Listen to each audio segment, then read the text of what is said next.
আসসালামু আলাইকুম রহমতুল্লাহি ওয়া বারাকাতুহু।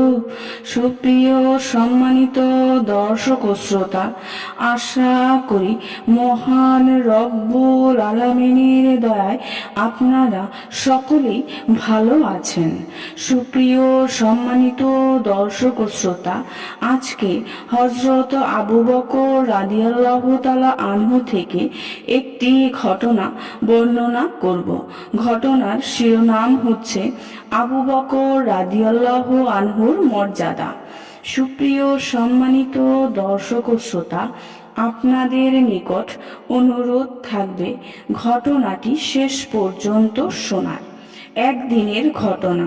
রাসূল সাল্লাল্লাহু আলাইহি ওয়াসাল্লাম সাহাবাদের নিয়ে বসে আছেন, কথা বলছেন। সাহাবায়ে একরাম রাদিয়াল্লাহু আনহুর আগ্রহের সাথে রাসূলের কথা শুনছেন। এক পর্যায়ে রাসূল সাল্লাল্লাহু আলাইহি ওয়াসাল্লাম দান সদকা, নামাজ রোজা, জিহাদ প্রভৃতির ফজিলত সম্পর্কে বললেন।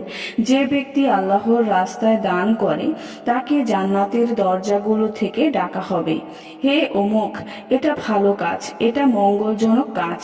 আর যে নামাজ পড়বে তাকে রাসূল সালাহ থেকে ডাকা হবে। যে জিহাদ করবে তাকে বাবুল জিহাদ থেকে ডাকা হবে।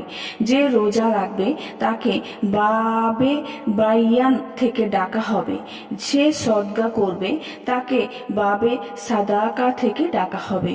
রাসূলের মুখে এমন ফজিলতের কথা শুনে হযরত আবু বকর রাদিয়াল্লাহু আনহু বিস্মিত হয়ে জিজ্ঞেস করলেন, হে আল্লাহর রাসূল, জান্নাতে তো সব দরজা থেকে ডাকার প্রয়োজন নেই, কিন্তু তারপরও কি কোনো ব্যক্তিকে জান্নাতের সব দরজা থেকে ডাকা হবে? এরপর রাসূল সাল্লাল্লাহু আলাইহি ওয়াসাল্লাম বললেন, আবু বকর, আমার ধারণা তুমি তাদেরই অন্তর্ভুক্ত হবে। সুপ্রিয় সম্মানিত দর্শক ও শ্রোতা, আজকের ঘটনাটি এই পর্যন্তই। ঘটনাটি যদি ভালো লেগে থাকে অবশ্যই চ্যানেলটি সাবস্ক্রাইব করবেন, লাইক করবেন, কমেন্ট করবেন এবং বেশি বেশি শেয়ার করে দিবেন। সবাই ভালো থাকবেন।